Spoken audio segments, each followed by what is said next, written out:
topic. How well behaved is your child? Does he or she say please and thank you? We found an article naming the top 25 manners every kid should know by 9 years old. Please and thank you, of course, top the list. Also important, don't tease, no cursing, and always knock before opening a door. So how do you teach manners to your kids? And you got any great examples of when those manners got thrown out the window and you were embarrassed? First of all, you have to have good manners yourself because your kids model you. If you say please and thank you and you are, displaying good manners, they'll pick up on that. They'll learn. Kids learn more. I know you can attest to this by watching what you do, no matter what you say. And I'm at this age of my girls are 6, so it's all about me, and I'm constantly saying, what do you say? How do you say it? Repeat, repeat. It's repetitive. You just got to do it every single day. And and I like to hear what people say when I'm not around, because at home they can act like a bunch of yahoos sometimes, and I'm like, how do you act in public? But people are like, oh, they're very mannerable. So that's how you really know if it's sticking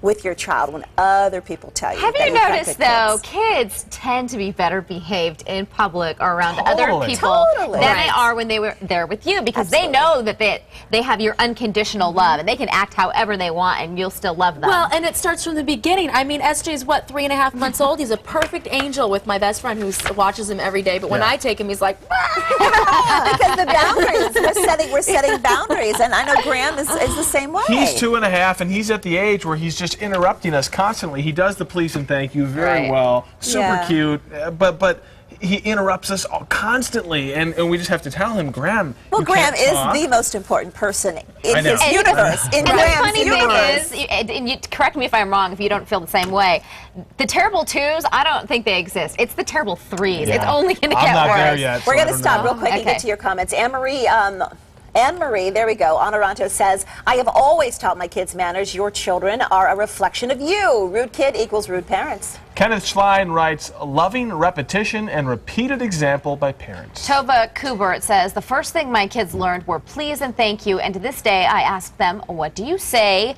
if they don't respond immediately when they get or ask something? And Brianna McMillan writes, kids are horrible these days, and parents are worse. We just need to send these kids to boot camp or something.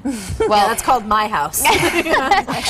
Kirk Kelsey totally can identify with you. Kelsey Dunmeyer writes, we are working on not interrupting with our 4-year-old. It's tough because he lacks impulse control, but he will get it eventually. No kid has impulse control. They think of something and they just say it. Maria says, please and thank you are among the first words I teach my children, and I do so by example. Yeah, Amanda Evans writes, my daughter is 4 and she always uses please and thank you. And Caesar Goots takes it to another level. He says parents should teach their kids not to fart, curse, or use improper manners. Yeah, we burp them when they're babies. We force them to burp. Exactly. And it's so, like you said, though, it does start at home. And it's so funny because the teachers, I was having a quick conversation at school, it's almost summer, so the kids are like on their worst behavior because they're ready to go.